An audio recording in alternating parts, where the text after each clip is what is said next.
Овде во центарот на Софија, на Витошка улица, на главната читалиште, има можност да разговарам со еден од позначајните бугарски софиски соросоиди, Димитар Бечев, инаку директор на Европскиот совет за меѓународна соработка. Чудно, но се поклопуваат работите во Македонија и во Бугарија, и потоа се гледа дека еве сме блиски. И тука има соросоиди, и кај нас кој од кого увезе брендот? Па мислам дека брендот и зборот соросоид тргна од Македонија и тука го преземе во Бугарија. Ке треба некој да бара авторски права, веројатно. Така, да. Што викаше Рамбо Амадел, сплати поштено авторска права. Да. Што кај вас подразбира соросоид? Па кај нас... Дали ви е јасно на вас кои сте етикетирани како соросоиди, што уствари сте? Цивилно друштво кое го спонсорират американците, односно империалистите, кои сакат да срушат тука бугарската економија и се слуги на меѓународниот капитал. Значи тука е интересно и тоа е голема разлика со Македонија, дека соросоидите се десничари и пазарни фундаменталисти, која мислам не е точно, али тоа ти е имиджот во врз база на што доведе до тоа да еве и вие тука во Бугарија добиете соросоидна класа? Па протестите, граѓанските протести кои течат веќе година дена, тие беа некако важен фактор во политиката и некои од најзначајните фигури се луѓе од граѓанско општество кои добивале грантови. И тоа беше користено од медиумите блиски до власта и до Делян Пеевски, олигархот кој е причина да има протести во Бугарија. Тие беа обтужувани дека се поврзани со некои далечни сили, со нејасен происход и нормално Сорос е тука. Да работи против интересите на Бугарија. На Бугарија, да.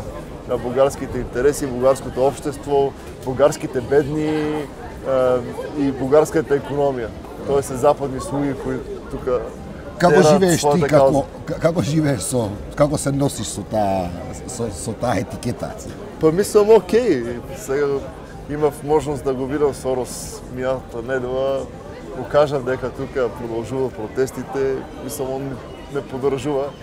Мада ако некој си направи труд да прочита што напишал Сорос за кризата во еврозона, за меѓународните финансиски пазари, ќе примети дека Сорос има некои леви тези, не е он десничар, но тоа не е битно за јавноста тука во Бугарија, која нема врска со дебатите надвор од нашите граници. Се шега на страна, како го толкуваш тој феномен на измислување, на произведување на предавници, на барање на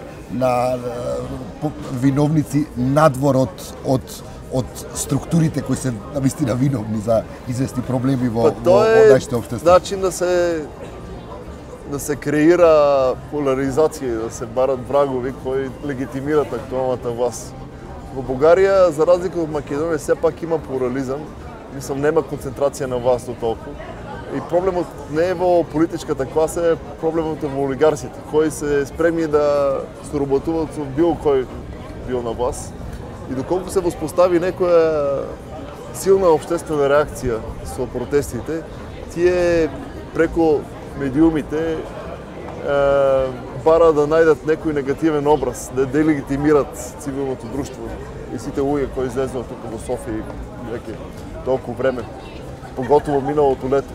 Што е наследство, предпоставувам, као култура од едно друго време. Да, и требаше да се најде некој негативен имидж, да се покаже дека тие се некое малцинство внатре кое е зависно од странски пари, кој тврди дека се бори за морал во политиката, за транспарентност, а уствари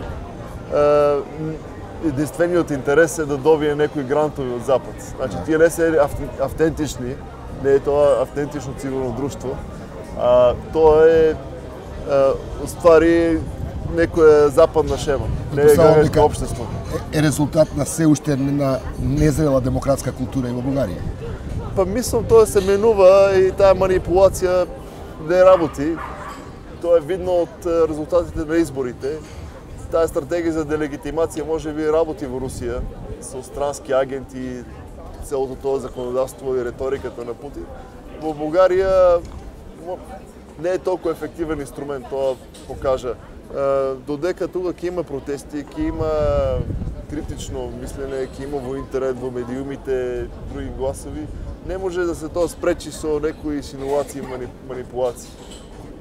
Колку и да има некој медиумски монопол, мислам дека не е ефективно долгорочно ваквата стратегија, за разлика од други земји во соседство.